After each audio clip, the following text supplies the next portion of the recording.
সে আমাকে ছেড়েও দেয় না, আবার সে আমাকে গুরুত্বও দেয় না।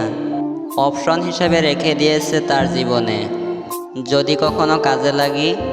আমার একটা জিনিস খুব খারাপ লাগে জানেন, আমি হঠাৎ করে একদিন তাকে গুড নাইট বলে ঘুমিয়ে যাওয়ার পরেও হঠাৎ করে আমার শরীরটা খারাপ হয়, আর আমি ঘুম থেকে উঠে বলি, আর ঘুম না আসার কারণে আমি ফেসবুকে ঢুকে তাকে অ্যাক্টিভ দেখতে পাই।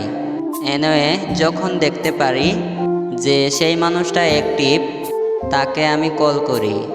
কল করার পরে তার কলটা আমি অ্যানাদার কলে পাই। আমি যখন জিজ্ঞাসা করি, তখন সে আমাকে বলল গ্রুপে বন্ধুরা কথা বলতেছিল, তাই সেখানে জয়েন হয়েছিলাম, কথাও হচ্ছিল। অথচ সেই মানুষটা জানেই না তার গোপন সব কিছুই আমি জানি। সে আমাকে ছাড়াও আরও অনেকের সাথেই কথা বলে। এটা আমি জানতাম, কারণ আমি এটা এর জন্যই প্রকাশ করি না যাতে ও কষ্ট পায়।